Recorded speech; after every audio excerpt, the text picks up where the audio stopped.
DSC preparation కి మిగిలిన తక్కువ సమయాన్ని డిఎస్సి 2024 యాప్ లేదా DSC2024.com తో జాబ్ ని సాధించండి. Welcome to Suman TV. KCR Kaleshwaram commission ముందు విచారణకు హాజరవుతారా? ఇప్పుడు అతిపెద్ద ప్రశ్న తెలంగాణలో ఇదే. ప్రత్యేక రాష్ట్రంగా తెలంగాణ ఏర్పడిన తర్వాత ఇంత పెద్ద పొలిటికల్ డెవలప్మెంట్ ఎప్పుడు జరగలేదు. ఎందుకంటే దాదాపు 2 దశాబ్దాల పాటు తెలంగాణ కోసం, ప్రత్యేక తెలంగాణ కోసం పోరాటం చేసి, ఉద్యమాన్ని నడిపించి, తన నాయకత్వంలో ఆఖరికి నిరాహార దీక్ష వరకు వెళ్ళిన కేసీఆర్ ప్రత్యేక తెలంగాణ రాష్ట్ర సాధనలో కీలకమైన మొదటి ప్రాధాన్యతని సొంతం చేసుకున్నారు. తెలంగాణ ఏర్పాటుకు కారకుడు కూడా కేసీఆర్ అని చెప్పక తప్పదు ఇక్కడ.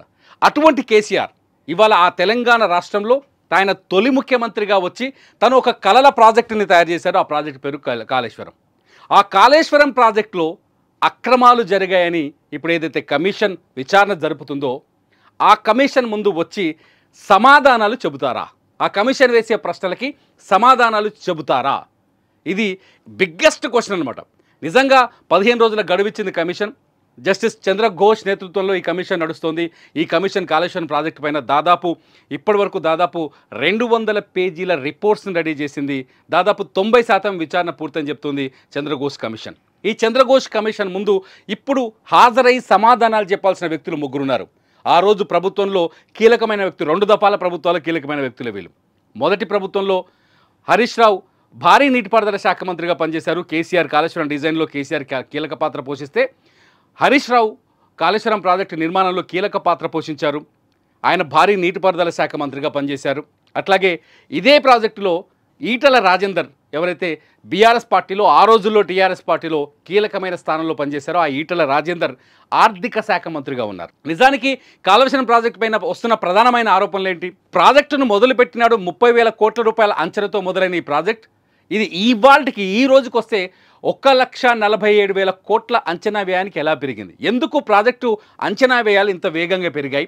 ఈ అంచనా వ్యయాల మీద పెరగడానికి గల కారణాలు ఏంటి? ఇందులో అవినీతికి ఆస్కారం ఎక్కువగా ఉందన్నది కమిషన్ అడుగుతున్న మొదటి ప్రశ్న. రెండోది వచ్చేసి కాళేశ్వరం ప్రాజెక్టుకి కాంట్రాక్ట్ల విషయంలో కూడా 1 సైడెడ్ కాంట్రాక్ట్ చేశారు, బిడ్డింగ్ లేకుండా కాంట్రాక్ట్ చేశారు, నచ్చిన వ్యక్తులకు కాంట్రాక్ట్లు ఇచ్చారనే ప్రచారం కూడా మొదటి నుంచి జరుగుతుంది.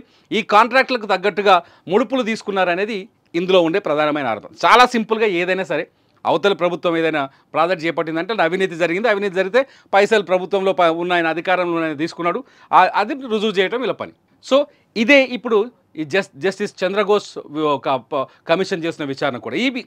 ఈ విచారణ పైన ఎంటైర్ కాంగ్రెస్ పార్టీ, ప్రతి కాంగ్రెస్ పార్టీలోని ప్రతి కార్యకర్త కేసీఆర్ని చంద్రఘోష్ కమిషన్ ఏమని ప్రశ్నిస్తుంది అనే ఆలోచనతో ఉన్నారు. కేసీఆర్ని నిజంగా ఇలా దోషిగా తేలుస్తారా? హరీష్ రావుని ఇలా దోషిగా తేలుస్తారా? ఈటల రాజేందర్ని ఇలా దోషిగా తేలుస్తారనే ఆసక్తి తెలంగాణలో పెరుగుతోంది. కేసీఆర్ ఎప్పుడైతే మూడో ఎన్నిక జరిగింది తెలంగాణ ప్రత్యేక రాష్ట్రానికి, రేవంత్ రెడ్డి ముఖ్యమంత్రి అయిన తర్వాత 2 సార్లు మాత్రమే ఈ మీడియాకి, ప్రపంచానికి కనిపించారు కేసీఆర్. 2 సార్లు మాత్రమే అధికారికంగా అసెంబ్లీకి వచ్చారు. మూడోసారి ఆయన కనిపించలేదు. కేసీఆర్ అసెంబ్లీకి మొదటి అసెంబ్లీ సెషన్స్లో ప్రమాణ స్వీకారం చేయడానికి వచ్చారు. మొన్నటి అసెంబ్లీ సెషన్స్లో బడ్జెట్ ప్రసంగాల్లో ఆయన పాల్గొనడానికి వచ్చారు. ఆ తర్వాత కేసీఆర్ రాజకీయాల్ని వెనక నుంచి నడిపిస్తున్నారు. బయటికి మాత్రం హరీష్ రావు అండ్ కేటీఆర్ మాత్రమే మొత్తం రాజకీయ వ్యవహారాలని చూస్తున్నారు. కాళేశ్వరం పైన ఆరోపణలు కావచ్చు, వీటన్నిటిపైన ఏనాడు కేసీఆర్ నోరు మెదపలేదు, బయటకి తన స్టేట్మెంట్స్ కూడా చెప్పలేదు. కేసీఆర్ మొదటి నుంచి రేవంత్ రెడ్డి ప్రభుత్వం ప్రజాపాలన చేయాలి, ప్రజల వైపు వెళ్ళాలి అంటూ సజెస్ట్ చేస్తూ వస్తారు. లేకపోతే రేవంత్ రెడ్డి ప్రభుత్వం విఫలమైందని మొన్న వరంగల్ సభలో చెప్పారు తప్ప కేసీఆర్ పెద్దగా బయటికి కనిపించకపోయినప్పటికీ కేసీఆర్ ఏం మాట్లాడతారు కాళేశ్వరం ప్రాజెక్టు ఈ విచారణ కమిషన్ ముందు, లేకపోతే విచారణ కమిషన్ గురించి కేసీఆర్ ఏం మాట్లాడతారు, కాళేశ్వరంలో పైన వస్తున్న ఆరోపణలపైన కేసీఆర్ ఎటువంటి కామెంట్ చేస్తారనేది ఇప్పుడు తెలంగాణలో ప్రజానికి ఎదురు చూస్తుంది. చూద్దాం హరీష్ రావు, ఈటల రాజేందర్, కేసీఆర్ కాళేశ్వరం కమిషన్ ముందొచ్చి ఏం సమాధానం చెబుతారు, ఏం చెప్పబోతున్నారు. ఇది ఇంకా పొలిటికల్గా ఇంకేదైనా టర్న్ తీసుకునే అవకాశం ఉందా అనేది చూద్దాం. మీరేమనుకుంటున్నారో మీ మనసులో కాళేశ్వరం ప్రాజెక్టు పట్ల, కేసీఆర్ ప్రభుత్వం చేస్తున్న ఆరోపణలపైన, కమిషన్ చెబుతున్న ఆరోపణలపైన, అలాగే కేసీఆర్, హరీష్ రావు, ఈటల రాజేందర్ పైన మీరేమనుకుంటున్నారు, మీ ఒపీనియన్ ఏంటి? ఈ వీడియో కింద కామెంట్ చేయండి. చూస్తూనే ఉండండి సుమన్ టీవీ.